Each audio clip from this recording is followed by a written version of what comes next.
Hey church, we're sending out one more video for one special purpose. We didn't want this to get lost in all the other information. But with all the cancellations, this coming Tuesday night, March the 17th, was our scheduled special business meeting to talk about the proceeds of the house sale. So we still need to move on this. So what I'm going to do is take the next just couple of minutes, explain to you what's going on. And then we're going to send out an email and a text message on Tuesday afternoon for a conference call.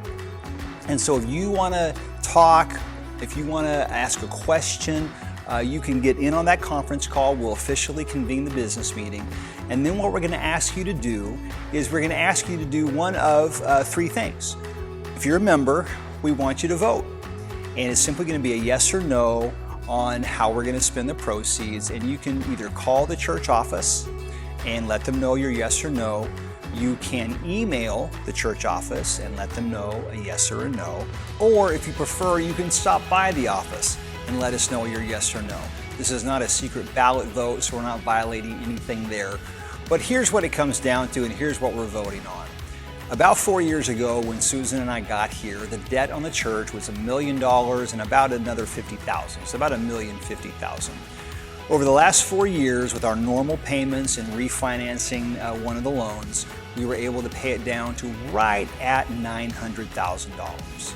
Well, we're selling the property, as you well know, $765,000. By the time we pay, closing costs and seller fees and all of that, and then pay off the loan with Mechanics Bank, which is right around $70,000, it releases that property, then it leaves us with over $600,000 left. And the board's recommendation, and we've talked through a lot of scenarios, but the board recommendation is just to pay all that money down on our remaining loan on this building and this property. That would reduce our debt to plus or minus right at $173,000. So we would have dropped it from $1,050,000 down to $173,000. The goal then is to continue making our payment right where it is now, not the new lower payment that would result, because our mortgage company is willing to re-amortize that loan down to a much, much lower payment. It would drop from almost $6,000 a month down to around $1,500 a month. But what the board wants to do is keep the budget right where it is and continue to make that higher payment every month that we can.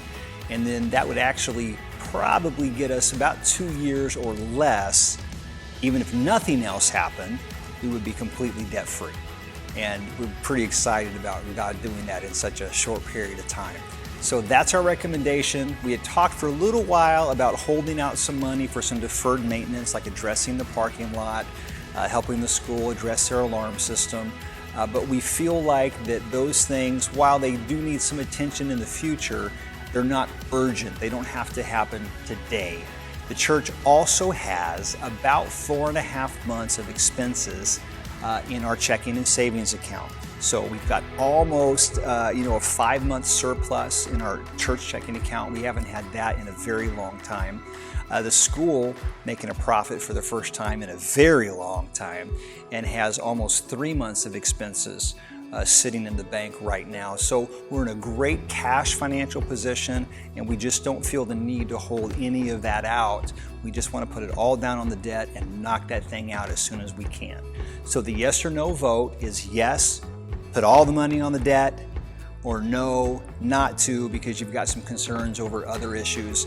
And as a reminder, the reason we're voting on this is our bylaws require us for any expenditure, any single transaction that is over 10% of the annual budget, which obviously this would be, is in excess of $600,000, requires a majority vote of the congregation. So we're bringing that to you. We're excited about it. So again, on Tuesday afternoon, you're going to get an email or a text that you can jump into a conference call on your cell phone or on your landline at home, should you choose to do that if you've got a question or concern. But even if you don't join the meeting, and have a question or want to listen to everybody else, we need you to either come by the church and vote, call the church and vote, or email the office at info@mbccag.org and vote. We'll keep that open through the end of Thursday to give you plenty of time to do that. And at the end of Thursday, when the office closes, we'll tally the votes and then proceed. And if you're wondering, well, why don't we just wait and have this business meeting in a few weeks, when we're all back together once the virus has passed and all that, it's that we're paying over $3,000 a month in interest on our loan as it is right now. And we just want to be good stewards and get that down as fast as possible and not waste another, $2,500 to $3,000 somewhere in there this month while we're postponing a meeting and not sure when we're going to have it. So that's why we're proceeding the way that we are. If you've got questions about that, please call the office. Otherwise, if you're a member, get your vote into us no later than the end of business on Thursday, and then we'll move forward and we'll announce to the church how that vote turned out and what we've done with the proceeds. All right? God bless you. Call us if you got questions. Thank you.